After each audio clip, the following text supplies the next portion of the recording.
இன்னைக்கு நம்ம பிரதி சமையல்ல பார்க்க போற ரெசிபி கோதுமை ஆப்பம். கோதுமை மாவுல எப்படி இந்த ஆப்பம் ஓட்ட ஓட்டையா இருக்கக்கூடிய ஆப்பம் எப்படி செய்யறது அதை தான் பார்க்க போறோம். இது ஒரு இன்ஸ்டன்ட் ரெசிபியும் கூட. அதாவது அரை மணி நேரத்துல இருந்து 2 மணி நேரத்துக்குள்ள இந்த சுவையான ஆப்பம் நம்ம செஞ்சிடலாம். இதே மாதிரி என்னுடைய சேனல்ல ராகி வச்சு செய்யக்கூடிய ஆப்பம் ரெசிபியும் இருக்கு. இது நல்ல 8 மணி நேரம் புளிக்க வச்சு செய்யக்கூடிய இந்த ராகி ஆப்பம். அதே மாதிரி இது இன்ஸ்டன்ட் அரிசி மாவில் செய்யக்கூடிய ஆப்பம். இந்த ரெண்டுத்துடைய ரெசிபியும் டிஸ்கிரிப்ஷன் பாக்ஸ்லையும் இருக்கும், என் ஸ்க்ரீன்லையும் இருக்கும். சரி, இனி நம்ம இந்த கோதுமை மாவில் ஆப்பம் எப்படி செய்கிறதுன்னு பார்க்கலாம். இதுக்கு 1 கப்பு கோதுமை மாவு எடுத்திருக்கேன். அந்த 1 கப்பு கோதுமை மாவுக்கு 1/4 கப்பை விட கொஞ்சம் ஜாஸ்தியாக கிட்டத்தட்ட 1/2 கப்பு திருவின தேங்காய், அதே மாதிரி 1/2 கப் அளவு வேக வச்ச சோறு, இல்லாட்ட ஊற வச்ச அவல் அது கூட எடுத்துக்கலாம். இது கூட 1 டேபிள் ஸ்பூன் சீனி சேர்த்துக்க போகிறோம். கூடவே ஒரு 1/4 டீஸ்பூன் உப்பு போட்டுக்கோங்க. இனி இது கூட நம்ம 1 டீஸ்பூன் ட்ரை ஈஸ்ட் சேர்த்துக்க போகிறோம், இன்ஸ்டன்ட் ஈஸ்ட். இப்போ ஆக்டிவ் ஈஸ்ட் சேர்த்திங்கன்னா இதில் டைரெக்டாக போடாமல் கொஞ்சம் வெதுவெதுப்பான தண்ணியில் கொஞ்சம் சீனியும் போட்டு அந்த ஈஸ்ட்டை ஆக்டிவேட் பண்ண வச்சுட்டு ஒரு 5-10 நிமிஷத்தில் அது நல்லா நுரைச்சி வரும். அப்புறம் அதை இது கூட சேர்த்துக்கோங்க. இப்போ இன்ஸ்டன்ட் ஈஸ்ட்ன்றதுனால நான் இதை டைரெக்டாக சேர்த்துருக்கேன். அப்போ இதுதான் இன்ஸ்டன்ட் ஈஸ்ட்டுக்கும் ஆக்டிவ் ஈஸ்ட்டுக்கும் உள்ள வித்தியாசம். இனி இது கூட ஒரு 1/2 கப்பு இளம் சூடுள்ள தண்ணியை நம்ம இது கூட சேர்த்து ஒன்றா மிக்ஸ் பண்ண போகிறோம். ரூம் டெம்பரேச்சர் தண்ணியும் சேர்த்துக்கலாம். இளம் சூடுள்ள தண்ணி சேர்க்கறதுனால இது இன்ஸ்டன்ட் ரெசிபி பாருங்கள், நமக்கு சீக்கிரம் அந்த மாவு நல்லா நுரைச்சி பொங்கி வரும். ஃபர்மெண்டேஷன் ப்ராசஸை ஸ்பீடப் பண்ணுறதுக்கு இது ஒரு ஷார்ட்கட். அதே மாதிரி நீங்கள் எடுக்கிற ஈஸ்ட் புது ஈஸ்டான்னு பார்த்துக்கோங்க. பழைய ஈஸ்ட், எக்ஸ்பயர் ஆன ஈஸ்டெல்லாம் இருந்துச்சுன்னா நமக்கு ஆப்பம் மாவு அந்த ஃபர்மெண்டேஷன் ப்ராசஸ் ப்ராப்பராக இருக்காது, ரெசிபி கரெக்டாக வராது. சரி, இப்போது நான் இதில் கிட்டத்தட்ட 2 கப்பு தண்ணி சேர்த்துருக்கேன். கட்டிகள் இருந்தாலும் பரவாயில்ல, ஏன்னா நம்ம இதை ஒரு மிக்சி ஜார்க்குள்ளே போட்டு ஒன்றா மையாக அரைச்சி தான் எடுக்க போகிறோம். அதனால் கடைசியில் தண்ணி தேவைப்பட்டுச்சுன்னா நம்ம எக்ஸ்ட்ரா சேர்த்துக்கலாம். முதல்ல 2 கப்பு தண்ணி விட்டு நல்லா மைய அரைச்சிட்டு வரலாம். அதே மாதிரி தண்ணி நீங்கள் ஊற்றுற தண்ணி ரொம்ப சூடுள்ள தண்ணியாக இருந்தாலும் அந்த ஈஸ்டெல்லாம் செத்து போயிடும். அதனால் இளம் சூடுள்ள தண்ணி, லூக் வார்ம் வாட்டராக இருக்கணும். இப்போ பாருங்கள், இது நல்ல மைய அரைச்சிட்டு வந்தாச்சு. இனி இதை வேறு பாத்திரத்துக்கு மாற்றிடலாம்.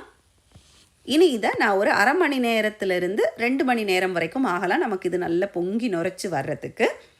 இது அவங்கவுங்க வீட்டில் இருக்கக்கூடிய அந்த வெப்பத்தை பொறுத்தது. இப்போ எனக்கெல்லாம் 1.5 மணி நேரத்துக்கு மேலேயே ஆயிடுச்சு.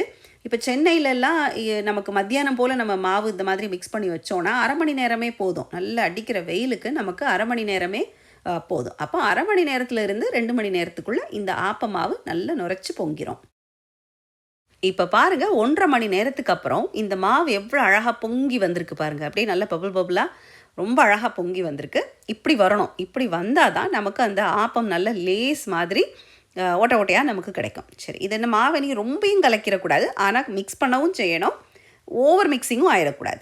சரி, இனி நேராக ஆப்பச்சட்டியை நல்லா சூடு பண்ணுங்கள். முதல்ல மாவு ஊற்றும் போது ஆப்பச்சட்டி சூடாக தான் இருக்கணும். சூடுனா அப்படியே அந்த ஸ்மோக்கிங் ஹாட் புகை வர அளவுக்கு இல்லை, ஆனால் நல்ல சூடாக இருக்கணும். இனி இதை இந்த மாதிரி மாவு ஊற்றி நல்ல ஒரு சுற்றி மற்ற அரிசி மாவு ஆப்பத்துக்கெல்லாம் நடுவில் குண்டாக இருந்தாலும் அது வெந்துடும்.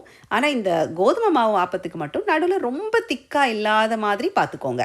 ஏன்னா சைட்ஸ் ஓரங்கள்லாம் நல்லா அழகாக வெந்துடும், நடுவில் கொஞ்சம் ஸ்டிக்கியாக இருக்கிற மாதிரி இருக்கும். அதனால் இந்த கோதுமை ஆப்பத்துக்கு நடுவில் ரொம்ப குண்டாக இல்லாத மாதிரி கொஞ்சம் ஒன்று போல் இருக்கிற மாதிரி ஊற்றிக்கோங்க. பாருங்கள், நம்ம ஆப்பம் நல்லா அழகாக ஓட்டையாக ரொம்ப அழகாக வந்திருக்கு. பொதுவாக இந்த கோதுமை ஆப்பத்தை மட்டும் ஆப்பச்சட்டியில் ஊற்றாமல் இந்த மாதிரி தோசைக்கல்ல ஒரு கரண்டி மாவு ஊற்றிட்டு அந்த மாவை ரொம்ப அந்த அழுத்தி கரண்டியோட பின்பக்கத்தை வச்சு தோசை மாதிரி அழுத்திடக்கூடாது. இந்த மாதிரி ஓட்டைகளாக வந்ததுக்கப்புறம் லைட்டாக கொஞ்சம் வேக ஆரம்பித்த பிறகு ஒரு மூடி போட்டு நம்ம இதை வேக வைக்க போகிறோம். இப்போ பபிள்ஸ் வரத்துக்கு முன்னால் மூடி போட்டுடக்கூடாது. பபிள்ஸ் எல்லாம் இந்த மாதிரி வந்ததுக்கப்புறம் இப்போ பாருங்கள், சுற்றி ஓரங்கள்லாம் நல்லா கொஞ்சம் வெந்துருச்சு, அரை வேக்காடு ஆயிடுச்சு. இனி இதுக்கு ஒரு மூடி போட்டு நம்ம மீடியம் ஃப்ளேம்லேயே வச்சு வேக வச்சு எடுக்கணும். பாருங்கள், நம்ம ஆப்பம் நல்லா அழகாக பஞ்சு போல் வந்திருக்கு. இது ஆறுன பிறகும் நல்ல சாஃப்டாகவே இருக்கும், ரொம்ப அழகாக வந்திருக்கு.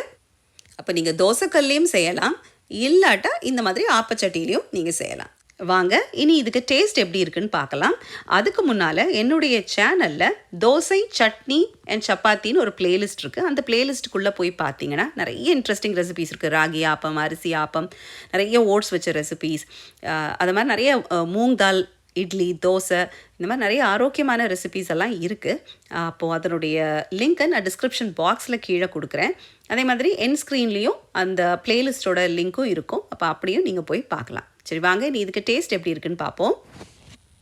பாருங்கள், இந்த தோசைக்கல்ல செய்த ஆப்பம் நல்ல பஞ்சு போல், ஆறின பிறகும் நல்ல சாஃப்ட் அதே மாதிரி தான் இருக்குது. நல்ல பஞ்சு போல் இருக்குது. நம்ம இதுக்கு எந்த குழம்பு, கிரேவி, காரசாரமான ஒரு சட்னி, தேங்காய் துவையல், நல்லா காரமாக சுள்ளுன்னு ஒரு தேங்காய் துவையல் அரைச்சி சாப்பிட்டிங்கன்னா ரொம்ப அருமையாக இருக்கும்.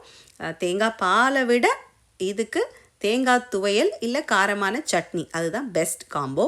இந்த ஆப்பத்தை நம்ம ஆப்பச்சட்டியில் செய்த ஆப்பத்தை பிளெயினாகவே சாப்பிட்லாம். ஏன்னா அதில் ஒரு இனிப்பு நம்ம சேர்த்துருக்கோம், சீனி சேர்த்துருக்கோம், தேங்காயில் உள்ள இனிப்பு இது எல்லாமே சேர்ந்து ரொம்ப அருமையாக இருந்துச்சு.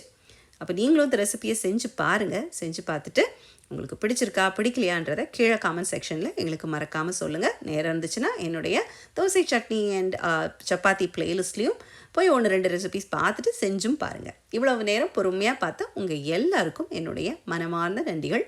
மீண்டும் உங்களை இன்னொரு வீடியோவில் சந்திக்கிறேன். அதுவரை நன்றி, வணக்கம்.